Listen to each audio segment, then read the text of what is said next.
104-nji rete sorajak bölümünden. Yanki Müslüman doğumudun soruğunun jogaby ki erti kıyamet günü näbi öljek maňa hiç bir şek yok, öwlet de diriljek maňa da hiç bir şek yok. Hudaý Taalanyň mulagaty, Hudaý Taala görüp durmakluk cennetde adamның öz derejesine göre, makamına göre boljak. Her bir adamın öz derecesi var, şu dereceye göre adamlar haklar fark edecekler yani. Böylelik Müslüman doğumut sorular vardır ya çok söyledi vardır.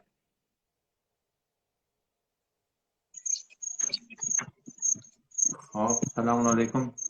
Assalamu alaikum akhunna da qawm. Wa aleyküm selam. Sen mi? Oh men qawda ma akhunna dar mallawat. Teyyar bir oturmuştun ha. İşmen evvelen derhast veren ay getirmeyen böyle 4-5 kere sever ay yazyan iyiden lütfen biyar selam aleykum. 50 safarda yazyan bunu. Selamatım. Can salim. Xuda şükür.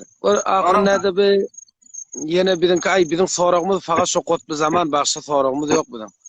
Be arada yine meni story koyuptur ay bilmeyen şu at doğru yardım hem gelen ay falan bilahare yine men üstümden sallanıptır be. Onun bu live'lardan hem ay gayrattan gurrun meriyaro eyle beyle. Mena o live'ı görmenim çon Insta'da sonra gördüm onu. Bir gelip bir nefer sana mesela namusuna zadına ay tohin edip qow edip seviye agaya qotbu zamanım kaptanına oturuptur qow edip dinliye. Onun sen şu ağana her näme bolsa sen şu qotbu zamanın ağası. Lağıl şoň namusy sen namusyň däme? Bir kelime lağıl şonu şeyle aga bağışla bir zahmet namusy bilen işin bolmady. Şu gepi diýbilýärmi ýa diýbilmeýärmi? Näme onna yo mena soň Instada goýup durlar şon diýilmendir. Näme çip ondan gelýärdi meselen gaýratdan gurrun berýär, men başymdan sallanýar, oň başyndan sallanýar. Şu wagt bir lähze diýbilmeýär agay falany sen meniň agama bu gepler diýme. Meger sen namusyň şoň namusy däme? Ondan gelýärler meselen story goýýarlar ay kalagy siyah haber bebere. Bula fakat gelipdirler fazai mecaziye girdiler, mesxarabazi çıkardılar. Bula din pin hiç tat bilen işleri yok bula. Bula fakat gelipdirler bir dini masgar etmene. Bula tebliğe gelmen. Şu okuyamda bir taraf mukabilin bir insan, bir musulman. Hatta senin hop taraf mukabil her kim olsun. Senin bolmalyk molla taraf mukabilin kalak diýmekdiň näme manasy? Men täçip etdim yani şoňa bir ahlak taýdan beter kutahi etýärligiň anta bir olgu bolmaly ahym bola diýerler däme. Waq ondan üýşüp live goýup algylym çykýarlar baba. Bular beýle, bular eýle, bularda falan ýok. Indi bagışla adam narahat bolýan bäzi zatlara diýär. Men gelli Muhammed Qabil ki fakat bir mesxarabaziye menden beter bir fazai mecaziye giripdir. Beýi biz deşdik owadanna ýanymyzda bir ruthany etrek geçýär biziň. Giýje şu ker şagalla qyýyk şu qyýgyryp owada biz ýatyrmana goýmaýar bu şagalla. Gelli Muhammed Qabilen bagışlyndy tohinem bolsa, şu özüne diýen şol meni istoriýa edipdir, men onu hiç istoriýa edemok. Mena şu berdaşt etdim ki şu ker şagallan biçler bir zat däl. Fakat bir ker şagal kellesini o ketekden o ketege fakat abray dökmäne giripdir fazai mecaziye. Şona bir eşitdirin, evvelin ahirin bari bolsun şu meni istoriýa etmesin. Men diýdar şondan. Çary mode kulak at. Men seni käde göňe getirýän, senin gurbanyň turmugynda ýok, kelasyny ýok gelip görýän. Baş modeli ştada tohin etmedi babacan. Hop ol ýalmyşypdyr. O şoje sen gawol. Ahunnadyjan gowoljaga biz. Men Hudaý bar öz gyýdymy näçe gerek alyp gitdim ýarjan adamyň üstüne. Gidip oturyk. Zäde bir de hiç birine tohin etmek hemme alymlaram gow görýär. Şo nämişik gelýär bize istoriýa diýär. Ay bu ojra aradan bir da ýazyp goýberipdir. Men akän bir dinleýän adam ýok. Baba sen ki gelýän fazai mecazide diýen şunda gaýrat ýok. Şunda gaýrat bolsa gelerdi. Sen gelip ağaň namusyny tohin edip oturlar. Şona bir kelime diýbilmedin aga beýtme. O live goýanam diýse meselen ay aga sen sevmeýär diýip gülýärem. Baba gidin gaýratdan geplemen gaýşa. Salim gödüme denen bolar daýdy. Başma mehre soramak gaýdy. Walla bize diýäli bolupdyr. Bolýady ahunnadyjan bagışlady. Menem gelýän aýtamy men hatyrma saňaýym tohin bolýar aýtam. Gaýşyt ýa gödüme denen gaýdaty Salim mikrofon tawrly bolmagy. Pelvan sen kavmun. Tamam atıyor. Assalamu alaikum wa rahmatullah. Wa aleyküm Ağına da selam. kavum yaxşı mı? Canım abi. Kavul olsun tağı duadı. Doğan kon kavum ya. Ağa qav axunnadı. Göze axunnadı bir mesele ottu sen bir kömek adasın. Hava. Göze hamana men ikimizi bala illa ikimizi tek men qavçun duran hamana Hava. men nesmat masin Selamünaleyküm. hamana 1 milyardı. Onun sana näme diýen axunnadı sana satýan mını? Hop. Onun sana da masin gerek. Selamünaleyküm. Sana da masin gerek diýen. Ýöne al sen şunu diýen, onun sen maňa gösgen pulun berýän, nalis getip baran, nagyt göni. Meryem Onun Ağa'nın 1 milyarda alyan sen izinden näme diýen? Men sana şu taýdana izinden men senden ýazdyryp milyard 200 alaýyn diýen mara. Net edip. Olam şu taýda diňe pulun üstüne pul çekilýär ýöne bärik diňe maşin salynýardy. Jetdilik şert ýok da. Şu sewdada jetdilik şerti bir gurrun mara. Bu doğru değil. O da eğer sen bana maşin satsam, şunu yürekten satacak, Evet. öğürlep beni alman diyen gurum yok. Satıp durun tamam mı ottur. Yarım saat bir saat sonra men ökünüp durun alınma. Sana satacak deyittim ya peydamiye derim ben. İttifakı değil ya da yeni Türkmen'e bir dende değil ya. Avvalın bir düzgün yok. Düzgünsüz zatsız ya kayıtyanın bolsa netibesin halalcak mı? Yok men avval gurum edip şu suratında o mamuradan şöyle bundan ahıl doğru değil. Hiç doğru değil. Idi şolaýarak ýagdaý otdudyň ahunlarda bärde pulun üstüne pul oynamak da ýöne maşyny arasal ýa-da ijab kabul eden bolýar ýa-da özi. Allymda berdim etdi. Turan hayti berip turan hayti. Allah Teala ribanı haram edipdir. Şunyanak mamlı doğru da edipdir. Näme diýip? Şoň aňyň ulak bir peýda bar. Jamaada yer ýurt mülkde bir muamele ýürümeli, peýda derer orta gelmeli. Inele kem marahim mara kul iktisat barahim bir alu tatu çın alu tatu da yola düşüyor. Olunun alya, olunun nesiga alya, olunun on alya. Şu da attır tertibi kuruptur. Huday tebi ötana ki başol barahim pullun hemiz bir iş medin deyip. Doğru ticaret, doğru iktisat yürüdün deyip. O da buna gelip durun işi yöne bir daşından buraya suvama da ha ki Türkmen tüyşe delilli yer ahi. Tüyşe delil. Bu tüyşe delilin mamla doğru olmuyor. Doğru değil. Hop başka soracaklarım var mı? Yo bolla ahunlarda taňyrak kılın. İkidine avat bolýar. Assalamu aleykum wa rahmatullah. Aleykümselam. Mollam sen kavunmalı. Selamünaleyküm. Tamam Ağam. yapıyorsun. Adem Ağa'nın. Tamam. Ağam Allah korusun. Elhamdülillah. Can Pervan. Sen soru cevap deyip koyan ahuncan. Hem mesela bunu yamanlamak bolya palanin falan. Soru cevabı vakt yok gibi. Ne ezre bolya abi? Biz hissasından hayırlanma bilemler. Estin mi? Ağırdan yediyor. Diyem. Ağamcan. Ağırdan geliyor. Sen bir tanıştırma yetsek. Gözde yetsek de onunla bir tanıştırma. Soruları getiriyorsun. Soruları yamanlatıyorsun. Soruları her gelenine şey diyorlar. Soruları ayarlayanlar getirme de. Sen soru cevap ver. İnneyak geldi Muhammed Kabil yamanlak etti. Geldi Muhammed Kabil şu matbaa getir koyma. O da onu yamanlasın. Sizinki dava uğruş ki özünüz amel siz özünüz ki ağınca. Ne emettiniz böyle? Getirme sen ya tanıştırma. Biz senden ne bırak hayırlanacak böyle, bırak evlenecek böyle. Hissat evlenip bilemdir ki. Fakat onu bunu yamanlamak öğreniyor senden. Özün diye soru cevap diye soru cevap biz onu yamanlamak. Keplecek. Ola. Keplecek. Beni kepleyin mi? Benim ayetlerim doğru mu doğru değil sana ait. Yan doğru değil. Ne mi doğru değil? Esten doğru. Ne mi doğru değil? Ne mi doğru değil? Ben getirmeyenim bu. Ola. Her gece göze sen her gece layık koyan şuna belli adamları getir ya. Bula da iyi zamanla sen sonra cevap koyamazsın. Ne mi diyeyim Allah'a? Yani o da. Bir taraf bol. Ağamcan. Ne mi ağlayan? Ne mi ağlayan? İn hemen adam yediye. Min şolun yüzden şolun tanıyamak. Şu az çağırayın ne var ahim? Niyeti tarafa getirmeyen. Yanında başta iki nefer yırttı. Çağrılığını doğru anlamadım. Ne ağlayan? İn hemen atanşı adam. Adı kimlik belli diye görünen ha. Ya o bir beline geldi. Yarım saat bahsetti. Sen lağın aytacak da olsan ahınağa peydalının yerlerimiz de bak. Sonra o da bak yöneticilerden de gelene çarmıha çıkar diyor. O çıkarmalı ya yana ayıp Ne? Sen doğru keplemeyeler çıkarıp yan bir uzu falan inanıyor sonra çıkar koymuyor gururun gel. Ben gururum yok. Yani doğru gelip yamanlayanla bak. Ben teyit edemem. Yönetim aytiyan kefin ki gelip şolar getiriyen diyen şunun yalan uğrunda tanıştığın getiriyen diye. İn hem adam göktü. Ben şu an seni tanıyamak. Ben seni tanıyam şu. Cuma 7 nefer geldi. 7 neferin 3 nefere beyler. Penca geliyor. Şu sırayı şu an üçlenci. Bir avval o bir evvel hem yankıdan Türk. Ola var yankıdan dehçar hicatan ola Türkmen sanatçı. Ben o tepinden tanıyam. Öbürünü tanıyamak. O bir yerdeki çağrı mutluktı. Sen de şu üçlendi. Şu an şu kaptan kim? O da şu kaptan kim ben bilemem. Behruz Gabil'le geldi yani. O Behruz Gabil ne var? İneyim da ehtiramlı olan, edepli olan. Ben hem işi getireyim sonra ya. Yine bir geldi. 3-4 nefer geldi. Huncan sonra o cevapta şöyle getirmek. Hayırlı da bir iş var.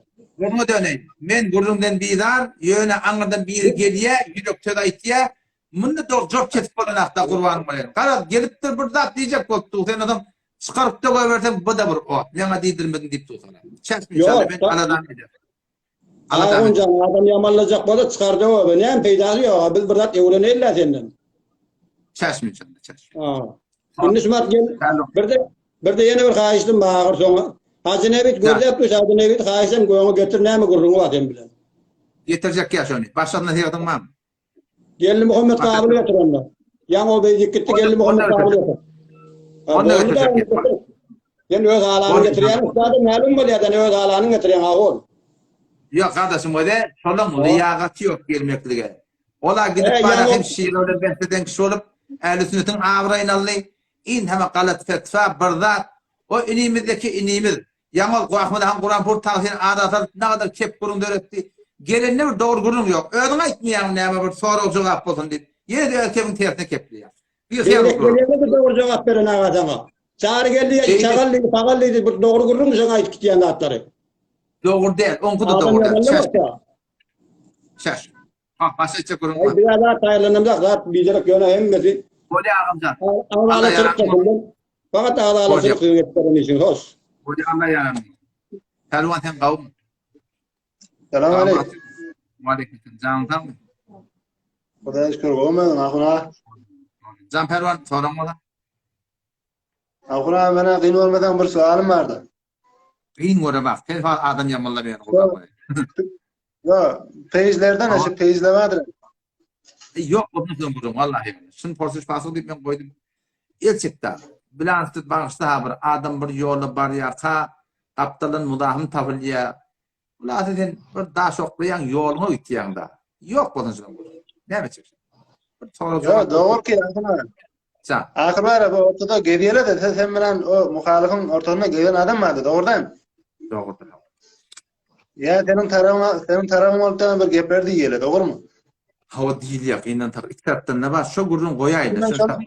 Porsuş pasokun zahid aptat biliyor musun? Koy torocu kap olsun. O gururun ödün ediverin. Live koyun. Ödün otursun. Ödün oklaşıverin. Ödüme soracaktım da şu sual sen şunu teyit ediyorsun etmiyor mu diyecek öyle ne? Yok kardeş. Bir edebi, bir ihtirami ben esen teyit edemem. Ababillik bir adım yatırımdan esen teyitte. Bir ihtirami ben hem işe mahkum edip versin babadan. Ben iki burada Türkmen falan yakadı belli diye ben ağ keplamak ki ben kemişe gurur bekleyen ki şu anda çelensem gördün mü bir ağ konu var akım bir edebi edeyim bir ihtirami edeyim gördün mü bu halde? Ya Akuna şu ababil anan sen taraftan ne mi dünyanın namusi vakti biliyor musun? Hop da men ettiğine vade men şunun ettiğin işine esten radi değil. Ne mi çiviyor? Kimse ne çiviyor şu işleri? Ne çiviyor? Cavan oğlunu da Allah bilir niye doktorluğu Mekke'çim ne? Niye doktoru Huday bildi ya. Bu taraftan bulayar ya Allah. Beni ona çıkar radi ettim ama el çekse atladan. On radi edin dedi yine bula koymadı. Bizden kulak asmaya tipti da ne mi diye. Sen bağışla bilen nispet evet ben senin oğlum moda içinde şu bir takla başarına. O bir Mekke'de hala yerine otimeşe ne yapacak onu geçene. Olmuyor da. Doğrudur. Adam bilmeyen ne mi? Musulman mı? Musulman değil mi? Senem diyen men radi değil diyen. O tarafım radi değil. Ortada bulaştırı ötüyor. Ne yaptı böyle? Hop. Kardeşim başa çıkırım. Ay sağ ol Akuna. Böyle. Selamun aleyküm. Aleyküm. Selamünaleyküm Akun sen kavm hanım. Tamam atıyorsun. Ağrım Allah kıvat. Var mı? Tamam mı? Olgun da şükür. Can Pervan.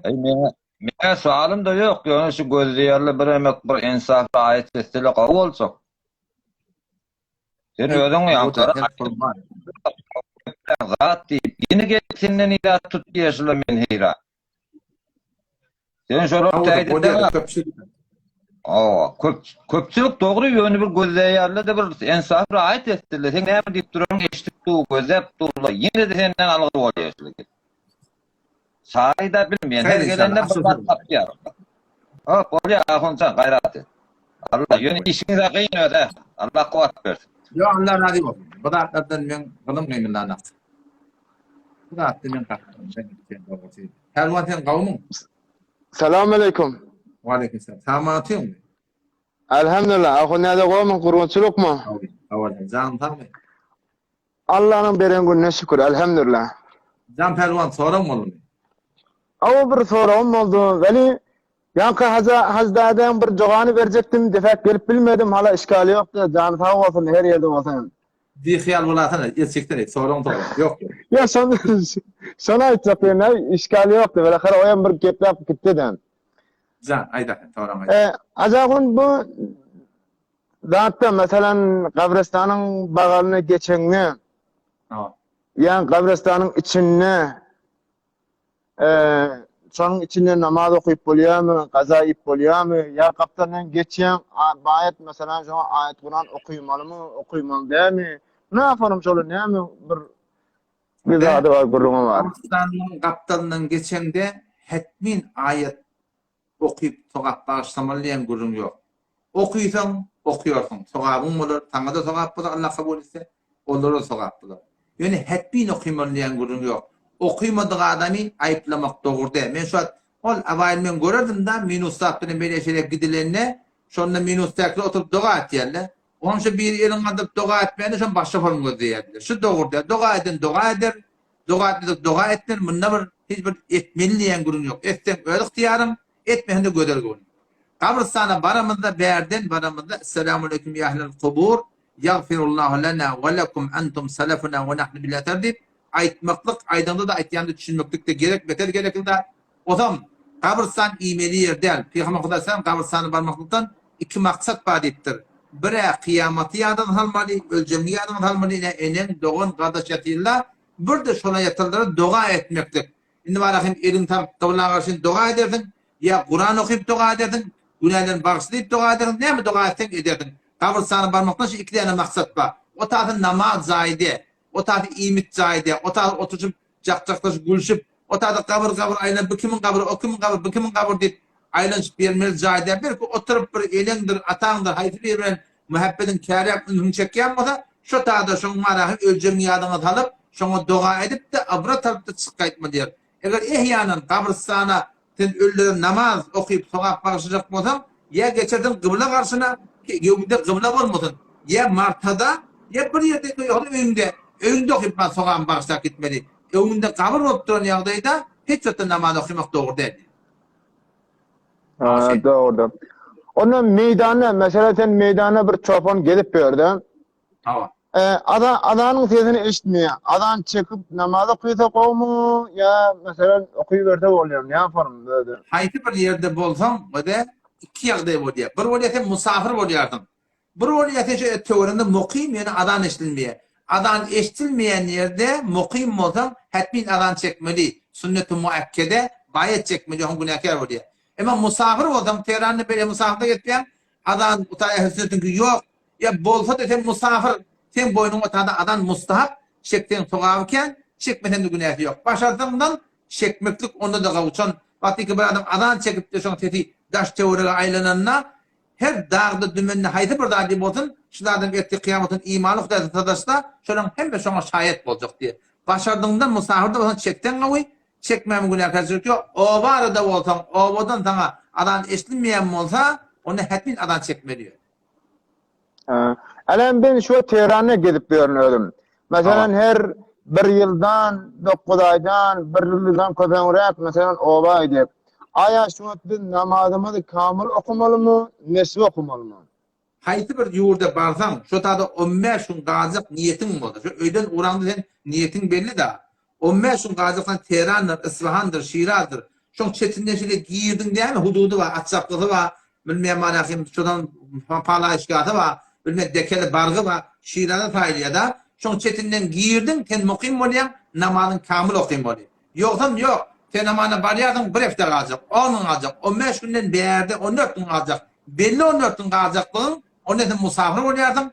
4 rekat namazları, yani ikindi, öyle ikindi yatayım var 2 rekat okuymalı. Erti namazı zayinna, 3 rekat tubuturda zayinna, 3 rekat akşamda zayinna. Ama bir vakit böyle sen bana Şiraz'a gittiyen, Tehran'a gittiyen, ne çölünden kaçacaksın belli de. Hâli sünni. Eğer 10 ille gelsen, sen şu da musafir oluyor. Doğru. Elin arman. Ahuna elin arman yaşın uzun olsun inşallah. Her neme niyetin var Allah yetirsin. Ve yankı kazdadelerin Allah'tan kuvvet versin. O şey deyip koyayım da. Gayret et Allah'tan. Böyle kabul olsun böyle.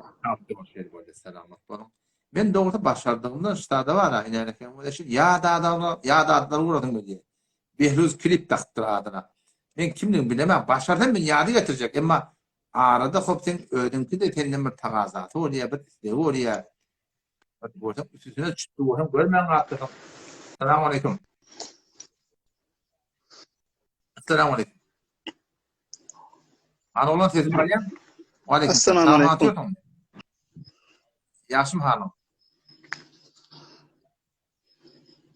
Can, ayda gururum olsa. Sesin gelme. Sesin gelmeye. Selamun aleyküm. Aleyküm selam. Sağıma atıyordum. Akun nerede kavmi? Elhamdülillah kavmiyordum. Allah kuvvet versin sana. Selamat olsun. Can Pervan.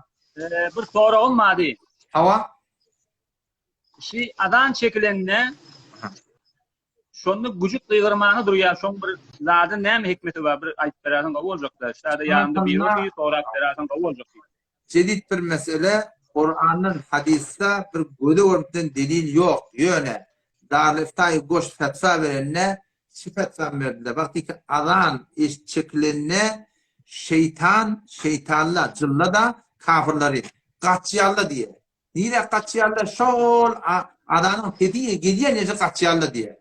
Odan bir ittip başı canavarla da şu cılları da atır görüyerli diye. İhtimali kendiyle şu derekli kıygırayan olsun dedi. Fakat şunu çıkart bile verdi. Bundan başka ilahi kurun yok arada. Sağ ol akun nerede? Cezakumullah. Böyle karavurum böyle. Pervan tedim isteyen mi? Assalamu aleyküm. Selamun aleyküm. Yaşım halo. Onun ötü. Can Pervan. Hudaya şükür. Damla iki tane sorağım vardı. Bir şeriat boyunca bir adam, bir alam okuyan adama bir hayvanı mevzazasa şeriatta ne mi hüküm var? Bir de Karavurum. İmam Harkani Aba Yazid Bastam'dan cesaretli mi ayrılandan sonra şomur tozih Ağzından bağışla. Senin böyle geldi. Asıl düşünmedin. Tehini dur. Çıkartlarla keplesin. Belki bana taptığından. Pervan sesimi isteyen mi? Sesimi isteyen. Selamun aleyküm. Assalamu aleyküm. Ve aleyküm selam. Sağıma atıyorsun. Hudaya şükür. Kavmi damla yaşma. Kurum Allah vatta. Etrafat. Tamam. Can Pervan. Paramı sen ayıt orayın. Bir sualım vardı. Şu musafirete diyen değil mi? Hava. Onun sonra diyen de şu 4 rekat 2 rekat okumalı diyen de şu farları. Onun şu sünnet necire? Sünnet okuymalı mı okuymalı? Sünnetin bunu sormadı. Erti namaz sünnetini hepbin okuymalı. Meğer birçe zuhurlarına erti namaz sünnetini okuymadan mı diye. O öyde de şeyle, musafirette de şeyle. Hamana ferezen, tağat, 5 yarım, 6 yarımlı gün okuya deydi. 6 yarımlı gün. Sen Hasan tutturdun, 6 yarımı 10'dan vaka tutturdun. Ayak yollar çık geliyen sen ne mi olacak? Sen ne sünnetin okuydan ne? Fardın geçecek. İşte öyde de olsam, musafirette de olsam, erti namaz sünnetini ebberden bolya. Yoksam erti namaz sünnetini çe musafir bol. Çe öyde ol, hetmin okuymalı. Dağının sünnetle bağlı. Öğlen evinde var, irinde var, akşamın irinde var, yaktın irinde var. Olur okuydan beter sokağıken, okuymadan da canın tağı keyfin yok, günahkarçılık yok diyor. Yo inni barangdan bir yanındaki yollaşan diye aydiye pardon 2 rekatını okusan bolya diye sünnet gerekler okuymak gerekler diye. Sünnet okumalı diyorlar. Gerekler diyen kep doğurdu, okuymalı diyen kep doğurdu. mezhebimizde şeyde okuydan sogabıken okuymadan da gözel onu okuymadan da okuymaktır. Gerek değil diyen kep doğru. Şu sualı tuttu. Elini alma tamar yakadın. Göreceğim Oya. kovurdum. Var ya. Ağam sen kesin barıyam sana. Kesin barıyam. Can Hava. ağam sen senin yamaçlardan ay. Danla. Men soragım şidi. Bir adam şeriat boyunca hüküm näme? Bizim bir ilim okuyan adama var, rahim bir hayvana da mengzatasa yesewse. Ondan sonra İmam Harkani Aba Yazid Bastam'dan yer salptın mı ayrılandan sonra şun bir tozih berasan. Başıma derim. Doğru düşünemem. Avvalkı näme heyvana tevse dedin? Bir adam, bir ilim okuyan adamı hayvanı mengzatasa hükümü näme şeriat? Ha, wadi sen şun torada ahum molla somen hükmü näme di? On heyvana mengzetin her näme mengzetin fark etmiyor wadi. Eğer ahum molla bilen bir adam vursa vuruşu dünya direktli orada. Dünya yer direktli, yurt direktli. Onca ahunun namına teviye, ödüne teviye, şu an ahlakına teviye, edebine teviye, keyfine durmayalığına teviye. Mınna adama bolyan iş yok. En başa adamların vursan yalak. Emma ahum minin vursanla hakkının içine hakkının tellehine tevde, takkalına tevde, yerine vurdağına tevde, onu dininden çıkıyor. O şey. Hop, over sorun. İmam Harkani Aba Yazid Bastam'dan ayrılandan sonra yer salptır mı bak? Bayezid Bestami rahmet kimden? Onu bir tozih berasan.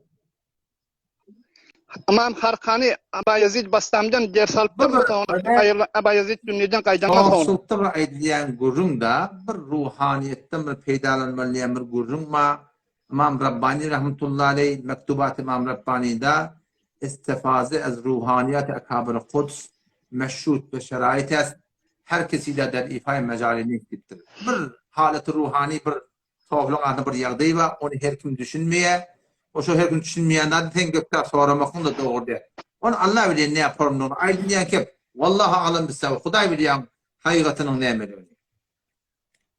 Hop başla. Bol hava. Bol hava. Şurada. Bol. Ağay mukarreri. Şu ağama aytmır biliyor musun? Şu aşı getirip durulan hiç sayın tanıyama arkadaşlar. Adamın haktan ne geçmedi o biliyor musun? Hak demeli, hak demeli. Ben başarıdan şunu atarsaya götürecek ama arada o benimle hakkı var diye üstünden düşmesi var. Üstünden düşmesi var. O ne? Yoruma döneyim. Selamun aleyküm. Selamun aleyküm. Ve aleyküm selam. Tamam.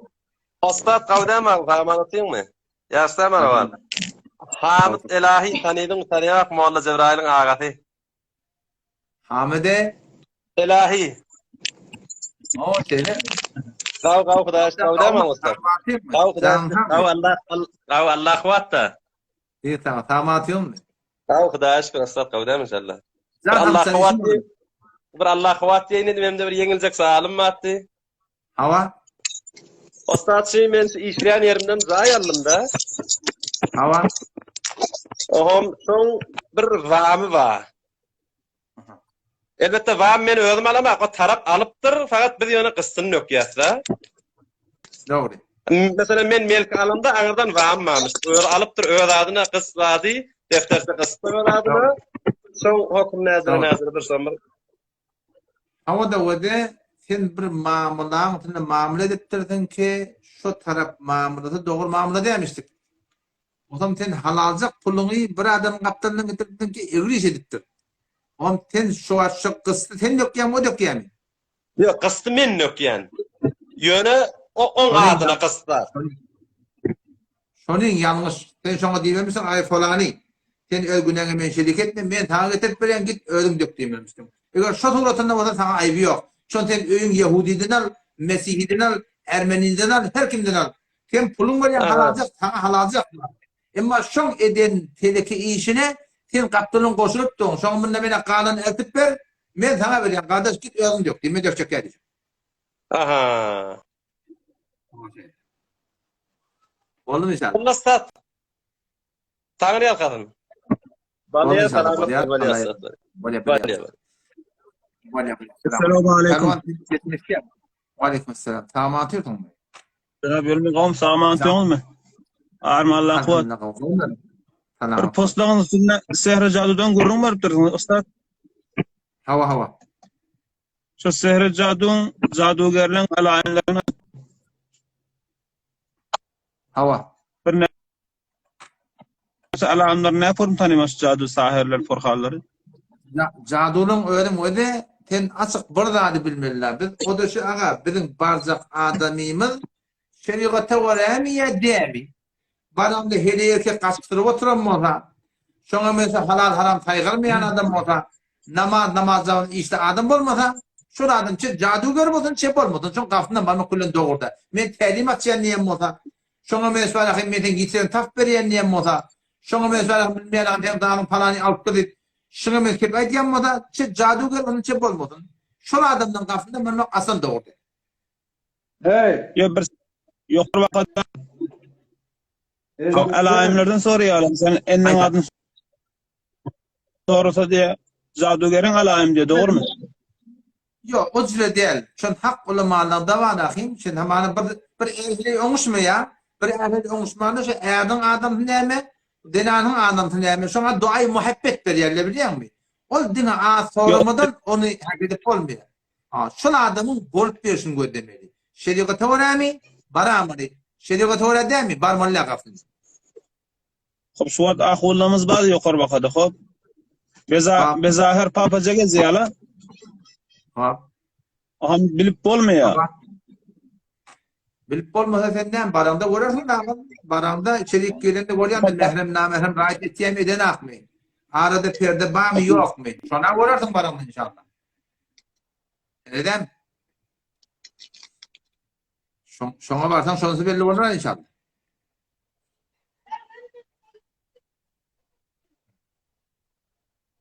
Zakon selamünaleyküm. Aleykümselam. Tamam atıyorsun mu? Can Pervan. Kavdam Allah. Zakon sorağım mı attı da şu erti bilen sünnet okuyan, öğlen sünnet okuyan da evvel. Hava. Oham ikinin pardı okuyan, akşam pardı okuyan ondan sonra sünnet geliyor. Şula ne mi deyip şeyleşiyor? Akşam evvel pardı koymalı. Evet. Öğlen mesela erti bilen cabeca oluyor. Şula ne acilak şula? Ve de şeriatımızda bir sürü hükümler var. Şu hükümlerin adına tevkifi diyiliyor. Tevkifi diyorlar ne mi? Yani aklın dahli yok demektir. Şu Kur'an'ın adları Sure Bakara, Ali İmran, Nisa, Maide, En'am, A'raf, şunun adının şu bolmaklarına aklın dehaleti yok. Yani berde Peygamber'in öyle sahabalı oturup düzen dadı yok. Belki Peygamberimiz Allah Teala'nın emrine uğraşan ediptir. Ne kadar da aklın dehaleti yok. Bu da şunun biri. Bu da aklın gurrun yok. Şeriat boyunca Allah Teala'nın Peygamberimiz şun şüpharın bolmalı ediptir. O da ne mi deyiplik yok Müslümanlar. Bolu sağ ol. Bolya. Selamünaleyküm. Tamam. Allah kuvat da. İyi tamam. Şükür Hudaya. Tamam etmiyor mu? Can Pervan. Hava elhamdülillah kavay. Can Pervan. İşin oldu mu? Yok burada da içecektim da. Sen de şu ayçaklardan mı ya kurban olayım? Yok olordan ne ki? Yok olordan ne? Yok olordan değil de. İnşallah cevabını verirsin oğlum. Oğlum evine dua da yani. Can. Böyle bir yerleri var yani ahunlarda görüyen Türkmenlerin içinde bir zat muhaf bolupdur.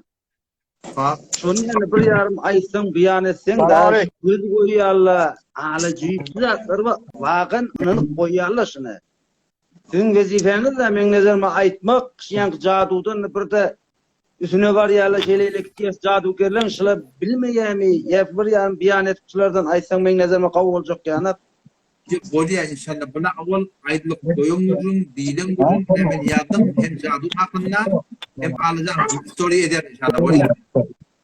İlla mı solardan kerrer aytma Türkmenler düşündürmeler oluyor bunlar. Vallahi Allah kuvvet versin, gayret et. koyuyor. Ana o sen kavun. Damatyon. Dedim var ya.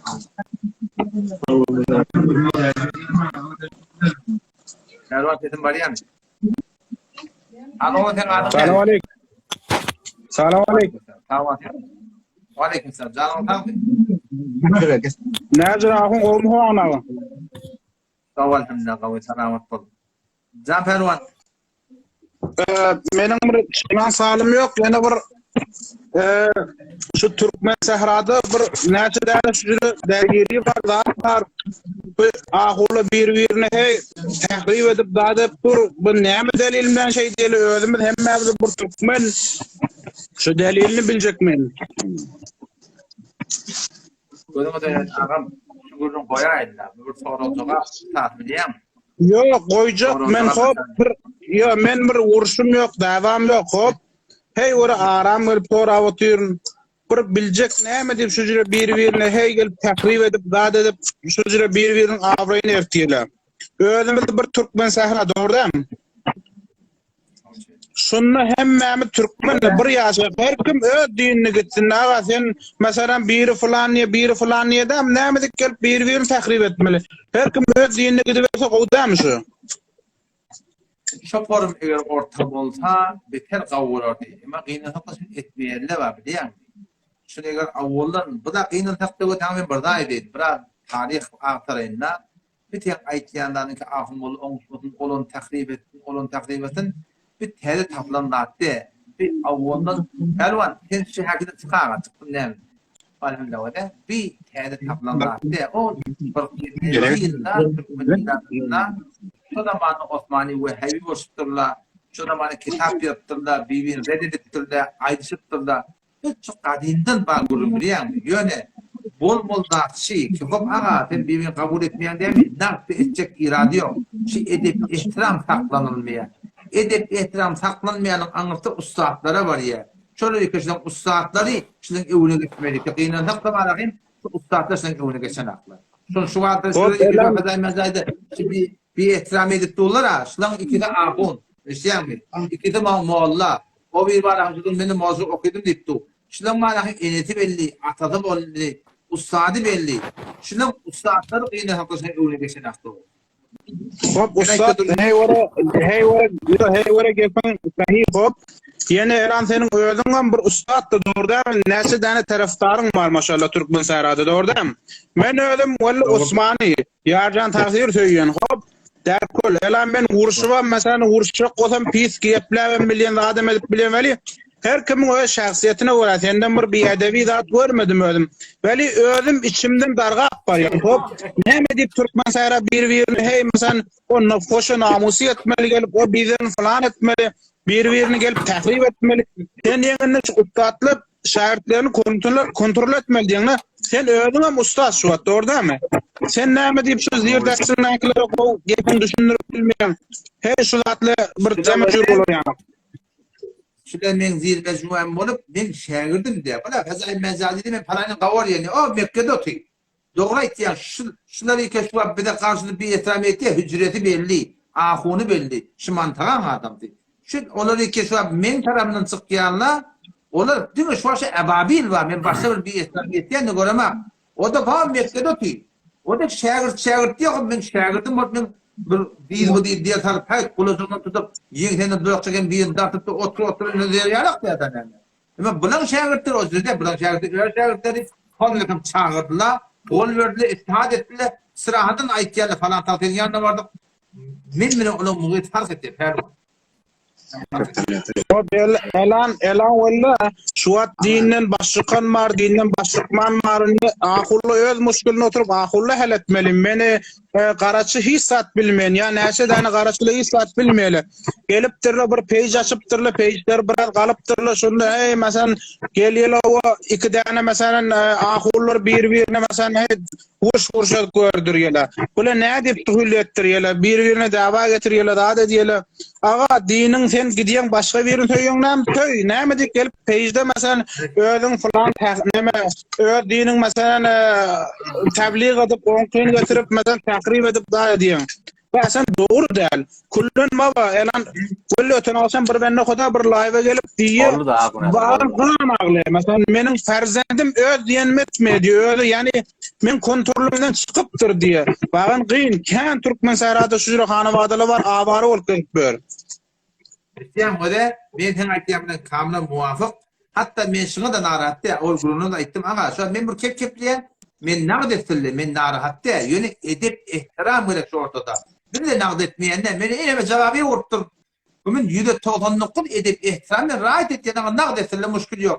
Biz gynansak da müşkil şu gödüňe döleýän şäherlerine.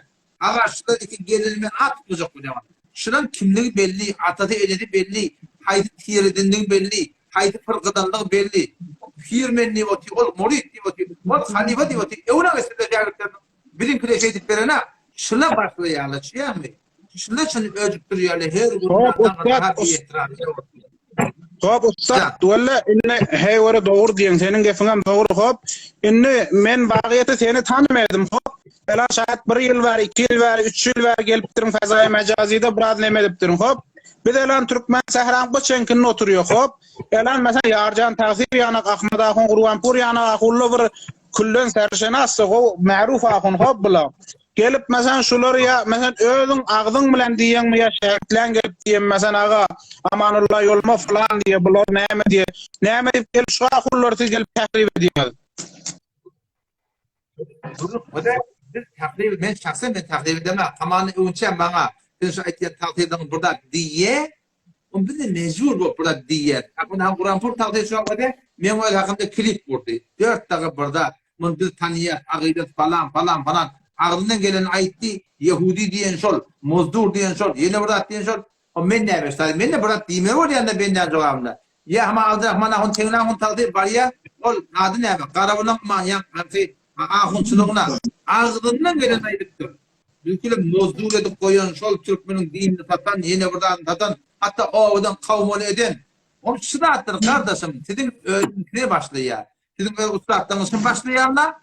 Senin ahun taýdyryň öz ne kadar klipi var. Jamaat temden ağrını tutup bilmeýän marahyn möjekleri ki var. Goýunyň marahyn diýerdim diýilip burada atdy. Siz öldürüldüň öwüne geçin kardeş. Bizimkile elhamdülillah we minnet %90 ihanet edena. Sizinkile başlaýar. Sonra bizimkile meýär bir tarafdan nemme bir wagty merdane var. Bir de bir ihanet etdirýär. Bu naharetten kitapdakine gidip berýär. Şu seyfiyet dogullyň pirlerine marahyn Naud billahi muftimerden kafir diýdi hop. Hanefi mezhebin ulamalyny şoňa şey diýipdir. Da şoňa aýdypdyr. Onu sizin ödüňizden öňe geçin kardeş. Ödüň kiň onu? Welle bilim ödümüz kile hop hiç şok gelip evvel tajaý ki men bilýän hop evvel gelip mesela muhtarim gelip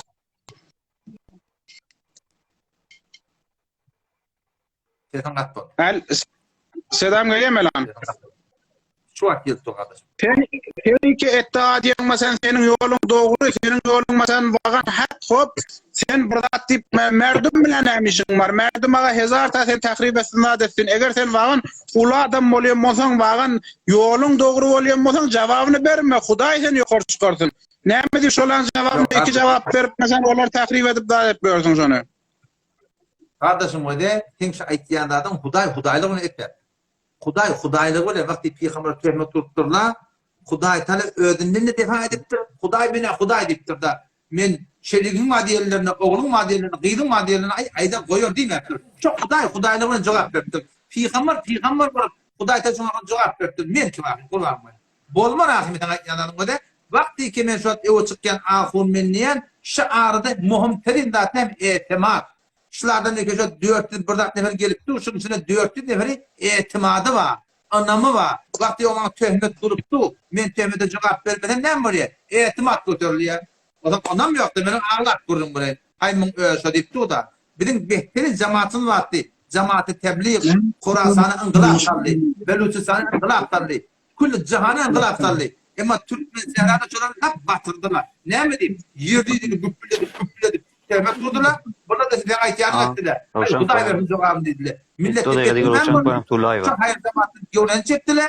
Halaken parını meçhitler henüz boş boldy. Emma Kurasany barda var, Beluçistany barda var. Meçhitler ne kadar abat. Yani abat. Şol jamaat tebliğ ortaga geldi. Defa etdiler. haklığı düşündürdüler. Ama Türkmen elinde çocuklar konuşturan bu adında var ha kelana minus cemaatleri bitiyalem çıktı. Ne gitmeyenler. Oturan yerine töhmet durdular. Bu gödünün tebliğiyle de ay Huday versin cevabını dediler. Halalıkım netice Huday verdi cevabını. Huday bizim boyumuz okluğu. Bunun ensarlarına Allah'ın dinini kömekçi oldu.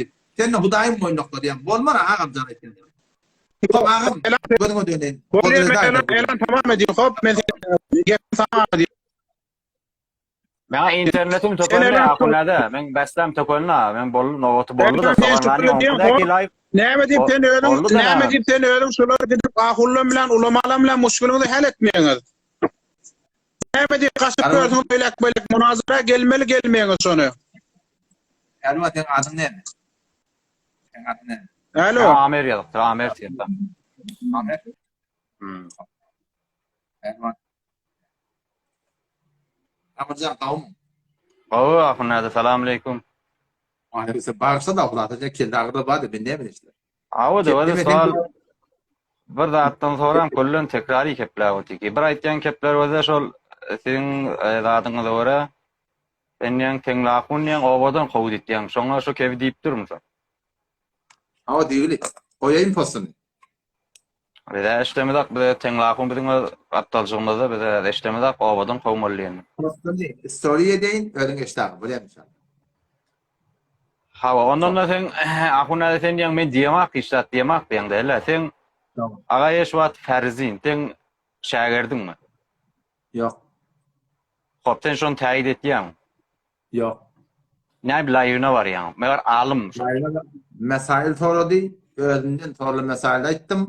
Hemişe de edebiyat tapşyryp bersin, ihtiramy tapşyryp bersin. Sen hattynda da ki sen oň live'ına barýan. Sen onu bana tayin etmedin näme men hattynda. Men onu ödüm bilen. Salahy memleketi. Yo, sen bilýäň-de, wala sen Salahy memleketi. Postbandanen men ödetçigim ödüm bilen senden sorumam. Wala ahuna da wala şu an men barıp bilýän hele. Men sowudum ýok, dinine näzer beremak. Ýok, men sen halanynda, sen jaýgan fark etdi. Men kefime şu an post men şu an mawlid aýtdyrma diýerim bilen kim men geň gorjak. Ya falan mawlid et diýerim bilen halal diýerim bilen har kim men bilen şu. Sen şu kefi diýen sen mawlide taýid bir millet, dogry sen ýerinde bir peýrowla wa. Sen kefin taýid etýärler wa, sen ýerinde düşýärler wa. Ahuna da. Kabul etýärler. Kabul etmeýände de wa. Men sen näme derset kefin kabul etýän. Men näme derset kefin kabul etýän. Men ödetçigim senden soramam kardeş. Sen bana men menden sonra diýemem. Yo, menden sonra diýemem. Yo, wala. Men yo, wala men sen etýän işiň şaýat özüň bilýändirsiň şaýat deliliň bardyr. Ýöne biliň diýip gamyzlar, sen bir ahun adam, alim adam, sen diýje ünni merdime meselem, onuň gelýän bir adamy ki, hiç da dininden kep çykanak, hiç da bir arabi kelime bilenak, tefsir bilenak, hiç da bilenak gitýän şoň, onuň o sen üstüň melek bir kepleri diýe kesen tahrip bolýar. Yok kardeş. Men eger tahrip bolýan adam barmam. Men mesele elhatdan çylyp bardım. Elhaty menden soradylar, elhat düşündirdim. Hemişe ödüne. Live'ını öýsün sorasyn bir ýanak. İradi yok. Men on habarymda iradi yok. Hiç men irad guramak berdim. Yo, iradi ahunada. Yo, soragym şoň mawratda da takriban o men sen daha diýip narahat edip diýemek ki. Şoň ýa adamly gelýär onuň goza. Yo, derkol näde men narahat etmem. Men senin muşkulim yok ya. Ahunda sen her zat diýsem men aklyma gelse kabul etden, aklyma gelmese red etdi. Bir bana tevdi, bir İslamiyetdi, ýüzüň turşutdy, men gylym da gymylanak. Yo, bir aslında ömür cesaret etmeli. Näde bir ahun adam, ömürden olaqada, ömürden olaqan adam, ahun adam hiç hasan bir ihtiramy etmeli. Näde etmeli zulma. O da biraz şo dedi ki, aslında şoň live'ını okup, olar şo muhataplar şotdy ki, otadan gelýär, onuň metin seyfinde zatları gelýär, onuň şoň ýygy bolýar tawhin bilýär. Sen melek meselen Ahmed Akun Gurbanpur gelip bir kep diýeniz belek, siz muattebany kepleýäňiz, diýje kevini bilýäňiz, näzir keplemeligi bilýäňiz, ba kamal ihtiram bir-biriňizi kepleýäňiz. Emma sizin şagirdleriňiz ilmi, edebi zatlar ýok ki, aglyna gelýär, asabi bolýar bir kepi diýip görýär, oňa saňa rapit berýär. Sen taraftarlarynda barak bolýar-da. Gaýdy men şagirdim diýär. Fakat muhabbetler men şagirdim diýär. Şagird göde, şagirdlik ol bir adamy diýende, hüzre geldim, okuýdum, bizim ýerden terbiýe etdim. Göde birçe hem şagirdim maňa gulak, tazay mejazyda, ha Mufti Resul Debeci wadyr keldim, gurrun goýandy, dünýäň er torolun gurrun berdi. Şola olan menden dilvidi dersen adam. Şu bir esramiyette men etama uğra. Beğer dertine kardeş bula Gafur Ferzin Mesut umrumda hangi uğrayın? Burada rugar makin. O sen şunun page'lerinin, postlarının story etdiğin, post koyan alam sen taraftarın mı hadiyalı ya sen şagirdin? Ola öldürdün şagirdin, moridin. Sen moridin marif etdiyalar. Ya moridin marif etdiyalar. Ol postu iki var ahim, İslam taydan, din taydan tayip oldu, men şoyun tayit etdiğinde men ne medin ahim. Şonu tayit etmeyin. O da bir gerek vakti var ya, hemen şu an ağayı, o ne Yusuf değil, Subaş ve Yakup Subaş. Şu an şu an hak ettim. O sen bak, şu Yakup Subaş'ın ben hem bort versin, ben tayitte şu an isteyen mi? Ama şu postu ben şu orta kavurdum, koydum da. Okey. Yani yok, akuna. Sen qow post tapçak bolsan giyji gündüz mung dana qow post ostatlarından tap bilýän, ulamalardan tap bilýän goý. Bulara sen ihtiýagyň ýok. Bulan postlaryň, bulan postlar goýar ýa. Bular sen kini goýsa bolýar, akuna da. Bular sen kini goýmaly. Näinki sen gep bulan kini goýmaly. Olan kudan goýýanym bir has zat bolýar. Şu men ilhadyň kabardym, şonu goýdum. Ya hamana şu dünýäň metin sehiň hakynda barahyn bir ihtiramiyet ýerdi bar ol mamjyň muhterem barahyn bende türkmen laý goýupdylar, şonu goýdum. Belli göz ağır yalak bulamasa şonu goýdy. Yani dünýäň barahmy ediminim ol adı näme falan Javidin kin goýupdyr, o da eterine ebabinin barahyn tek edipdir. Onu görmän gatdy, onu hasbetdik. Onu ýalak ýalňysly bolýar aradyk. Bilýän akuna da sen taýet akuna da şunýak bolsa sen baryan ýoluň Hudaýa şükür gowy ki biz onu falan ýemezek ki. Bir moga ihtilafatly bolýar ikiden ahunyň arasynda, alymyň arasynda. Ola öz araňyzda inşallah hal bolar ki. Ýöne bir gelýän bir biýsawadyň ýene bir siň şahsiýetiňizde däki bir biýsawat gelip sizin post edip ladyp ertek gün sizin taýy jogap da berip bilen. Şu Ferzin goýýar senden 2 dana sual soraşdy. Jogap da berip bilmeýän diýen keplen. Şonu baş çykan. Gafur Ferzin eger goýýa, men daşyndan goýdym, men şoňy bäzen. Kän bir İslamiyet mete ba, men kän tawsirýän. Ýöne öz etdinde goýýa. Öňe töhmet tutulaňa falanyň gatyl diýip sen aýtdyn diýip. O pahyr nämetdi? Ulahan tebediň atanana gelip ant içipdi da. Ya şoňa men berdek bula harapkar ýetýärler, ola barýarly edip ehtiram bilen hop jogap berýärler da. Taja ki men habarymma Gafurjany men tawsirýär ki turmul gyrýan ýerler we gurbanyň bolan. Ýöne bir tarapdan tawsiry ýok der ýöne. Ýöne ýankaýdan gurulma da şulan hiç gaýdy maňa şagirt de. Men ki bilýär ki şagirt däliňi. Ola sana ýan 10 nefer gelip behtiram et. Sen näme sen şolara hedayet berdin, gowy dogatdyň, dogry dämi? Emma şol keplen 3den bir şol adamlara gelip diýseler, hoşa garmadar baglaýaly hiç hem olam gelýärler, Ýarjan Takyra, Abdurrahman Agun Takyra, ýene birini Ahmad Agun Gurbanpur Takyra şolary söýýärler. Bize de şolan Abdurrahman Agun Takyra, Ýarjan Takyra bizim degip duran olam göz üstüne bulan şol adamlar ki gelýär, o taýda oty aslında gelişmeye gelmeli Ýarjan Agun'a dilýetirdin, Abdurrahman Agun'a dilýetirdin. Olam ki göze görülmeýär da işte hükümet mantaga bolsa bir daşaryk çyksa onda belli boljak näme boljak. O bir ýerde oturan jaýyny biz de şu teňde muhalefetiniň sana haqqy ýok. Tawhin etmäne. Bulan da haqqy ýok. Näinki ol. Siz bir ahun adam, alim adam, aslında bir gelişmeye gelmeli goýaňa aglynyň keben, ýan-kol ahun geldi, maktum bolup falan etdi, taň gelip ýa-da berikdi. Otamyam 60 ýaşynda maktum bolup bolupdyr, özüne maktum bol. Maktum bol peýgamber däki. Ertek gün biz dinbil maktum bolan alamdak ki. Maktum bolyp şaýat tohumdan agydat dogry bolsun, 2 dana agydat aslında Halafa aqide ahli sünnet ve cemaat. Onun rapti yok ki maktum bolun yolu maktum bol kim baba? Maktum bol bir şair. Rapti yok ki İslam.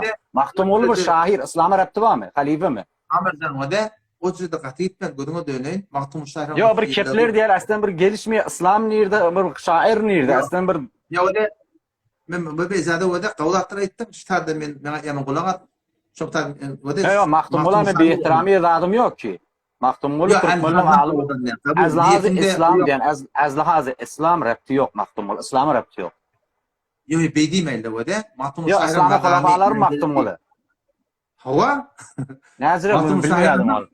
Yo arifler bu ýerde 5 ýyllyk dediň kitabyny Gyzyl başlar gelip goýran ededi diýe. O bir gaw kitap tutdy biziň ene ýetmeýän galyr bilýärmi? O da bir Rabbani Hudaýlykla alimda. Oňa gurun ýok. Ýöne o da maqamma. He? Nazire sen alim diýen. Şu imam adam ýa nakşala ýanakmy? Aýtsa goýany izale o da her kimin maqamma menzileti we derejeti bar. Bir de asl Qur'an, asl sünnet, asl imam adamyň merhemi. Derde bir şahirdir, tarihdandır, amallahundur. Her kim modun şu yan üçteni ele getirmeli. Şoňa gelse muwafyk bolsa gözüň türmedi. Gelmeye mi? Maktun şahin şehrine bırdap belki jur gelmeye. Şimdi ne dedi? Etamik kenara koyar. Ol aytmaktır diye. Biliyor musun? Ona Ben tövbe şunu aytyanna. Ehl-i sünnette tertip şeydi. Ya Maktumul burada işte vaydıptır. Dini repti yok. Kobnam etmeli şunu. Maktumul deyip etmeli mi şunu? Yok, bu ne mi diye sada? Maktumul tamam. demeptir. Maktumul'a nispet beriptir diye de bir ihtirami etmelerini inşallah. Oluyor mu? Ha, bolla kunada. Assalamu alaikum ve rahmetullah. Kur'an mı? Soracak sorasın dedi. Men soracak sorum şol yankı mawret dedik ki şu ferzi meleken aleki izadet durma diyenle verdim asan kurdu. Öyle keplemeli kep bilen ab. Sen de şanında da akun adam gelmeli bir Karachi ki bisavadın adına bar yolun molek o live'ın mı işi de orada gezin live'ına gezdim gurrunu tutsun. On live'ına bar. Fa boldi. Sen ne dikkat edin. Valya paşam. Ben kuruşçular boliyam. Cezakumullah khair. Bunu kabul edeceğim gelecekti. Ben hareket edeceklerim yoktu. İbrahim'e deveci. Müslüman doğumu kimde olsa dördü arın. Arıya mı olsa? Hangi oraylı?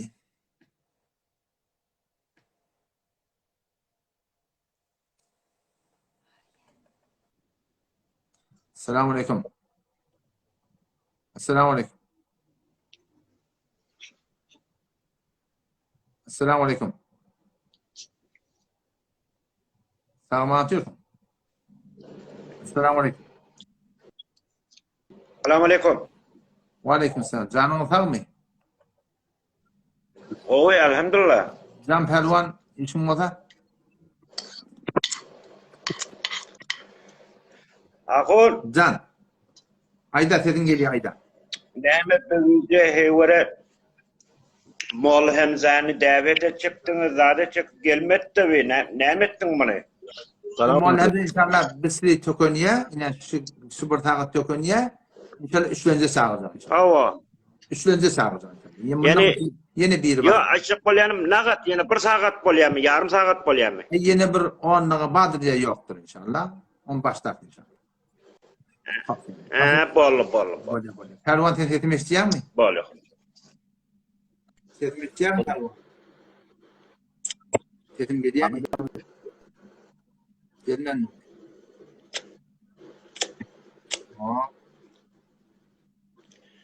Akun men çıkar akun. Sen adın haydi İbrahim mi? İbrahim mi de? Bolu İbrahim can. Bolu inşallah. Hata gitmedik bu hangi kavayı. Selamun Aleyküm. Pervan kavum ha? Selamun Aleyküm. Ve Aleyküm selam. Sağıma atıyordun mu? Tamam. Can Müslüman işin var mı? Sesin gelmeyen o. Haydi. Can.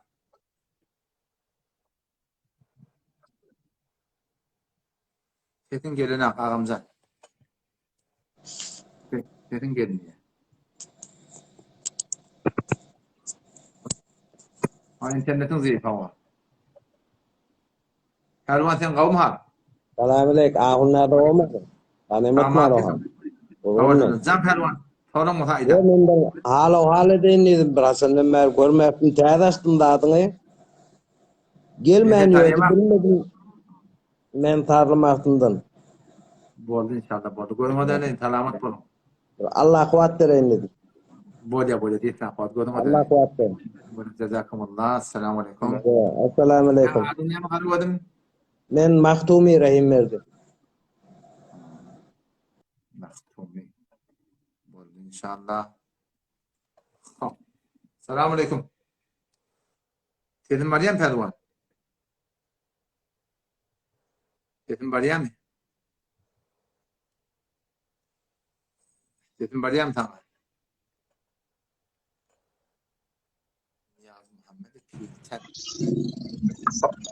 Selamun Aleyküm.